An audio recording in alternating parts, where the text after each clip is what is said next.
د ډولفینایان سره کم ظلم شوی دی او تمانچې په زور د کمیس او په هغه ایستلي دي، نو دا هر سړی ډولفینایان تاسو ټول پیژنئ، هغوی سره چې کوم زیاتې شوې دي د هغوی ویډیو چې کومه وایرل شوې ده، هغې حوالې سره مونږ دا غوښتل چې مونږ دوی سره کینو، د دوی دا مسله ده، مونږ دوی سره ودرېږو او مونږ ته د هیډ آفیس نه سټریکټلی دا هغوی انسټرکشن راکړه چې تاسو به ځئ هغې سره به کښېنئ او چې کوم ځای کې هغې ته مسله وي، که هغه FIA آفیس کې وي، که هغه پولیس کې وي، که هغه هر ځای کې وي، نو تاسو به دوی ته هیلپ ورکوئ. مونږ تاسو له راغلي یو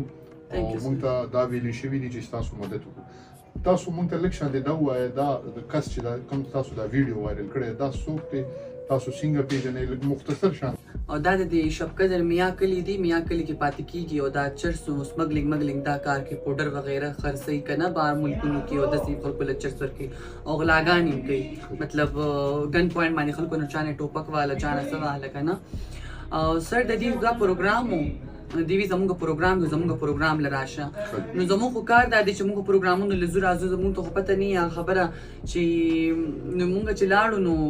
دی چې کله کلی ته موږ خپل بوټو شپ قدر میا کړی ته موږ لیدلې هم نه وو، او چې موږ لاړو نو دی الته کې چې دی ټوپک ته مانجري ما سره بل فرند و ما سره دو زما کار والا وو او هغه چې کم دی زما فرند نیم ویډیو کو ما نیم ویډیو کا د په زور وکړه تاسو نو زه وختونه ونیولم، زه خو یې بوتلم او ما ته وی شابه دا وباسه او ما سره ویزه به سره لکه خپل کارم کوم ویډیو به نه کوم، خو هغه خبره چې هغې لږ لاندې داسې لږ انفټ نو بس په هغې وجه چې کم دی او هغې ما ته څه ویلی نه شو. هلته کې چې کم دی توره تیارم وه، زه هم دومره پر کوم لازمي خبر د هغه هم لږ ډېر دغه نو هغه چې کم دی بس ما دا ویډیو وکړه او چې بیا ما ته دا دمکي راکړه که تا FIR وکړو که تا دا وکړو زه به دا ویډیو شیر کړم. نو زه سوجه باندې غلی وم، هغه زما د فیملي مسله وه او چې زما خبره فیملي مسله ختمه شوه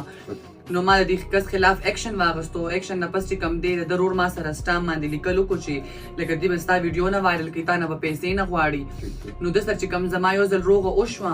او بیا چې کم دی دی واپس روتو د به مونږ باندې ډزې هم کولې، د به مونږ چې د ده ته کې به راتلو خبره زموږ به دا ډېره تاسو بهر نه وګورئ ټوله سورې زموږ ډېره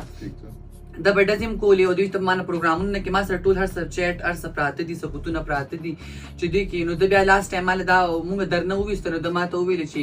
په درنو باندې کار نه کیږي او ته درنه ورکړه او ویډیو هم درله زه شیر کوم. د مطلب مین بنیادي مقصد دا دی چې دا د ما سره ملاویږي او دا د ما سره